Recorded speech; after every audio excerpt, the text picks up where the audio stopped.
Hello everybody, John Craig here with Performance Plus Tennis. Today's lesson's all about jumping on the serve. How to jump, should you jump, and much more to help you improve your serve performance. So the first question is, should you jump and how high should you jump? And really, if you think about it, I used to be able to get a lot higher because I was younger, stronger, more athletic at that time. I don't get as much height and jump in my serve as I used to, but the thing I do get is I get into a loaded position where I've got stability and I've got pressure on the court. And that's the most important thing. To generate power and have control in your serve, you've got to feel like you're stable in the court. And you could just flex your legs a little bit and push with them a little bit. Or if you're super strong and athletic and you can get down on your legs and really push up, then you can do that. Okay? The most important thing is that you feel that the power of your serve originates from the ground. So you've got to be stable with your feet. Okay? Another key thing about it as well, and if you think about it, how high you're going to jump, if you just relate us to, they say NBA players who are dunking the ball, we say their feet 3 feet off the ground. And we see professional servers with their feet oftentimes 12 to 18 inches off the ground. That's probably not realistic for most recreational players. So even if you get a little drive and your feet come up, that could be more than adequate to give you the leg drive you need to get the performance that's realistic for you. Okay? Now, we are not going to jump and spike like in volleyball. So in volleyball, we see the players jump first, get to the top, and as they're coming down, they spike it. And what you see when they do that is their legs actually kick backwards as a counterbalance. None of that is going to happen on the serve. So you have to time this movement so that you get to the apex of your drive upward with contact. So you're not going to jump and then hit. It'd be impossible to do that. It'd be impossible to time that. See that? I can't jump and then hit it. It'd be so out of sync and so weird. So I've got to get it so I time it so I get to my contact as the whole system elongates and gets to its extension. And that's really important to get the timing on that.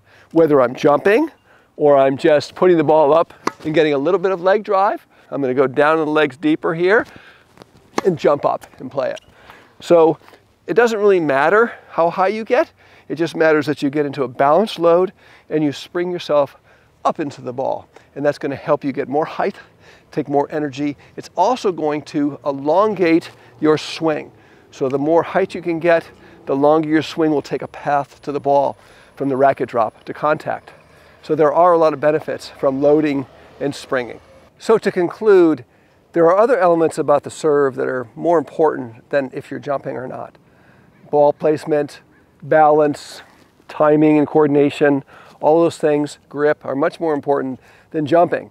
And jumping really sequentially should be maybe one of the last components that you add to the serve. It's really important that your fundamentals and foundation of your serve are really dialed in before you actually start to add the legs in.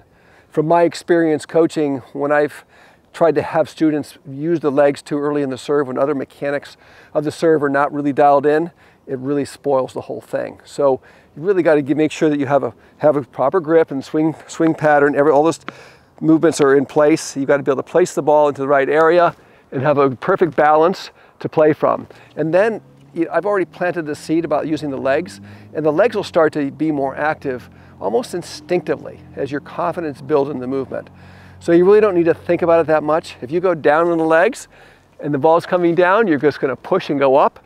And as you get more and more confidence in that movement, the serve's performance is just going to improve.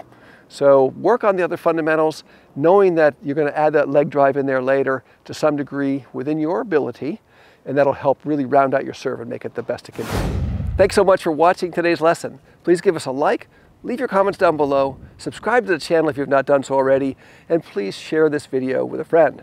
And if you'd like to dive deeper into your serve, just click in the link in the description down below to gain access to my free mini course on the 5 fundamental things you need to master and how to master them on your serve to become the best server you can be. Thanks so much for watching today's video, and we'll see you in the next lesson.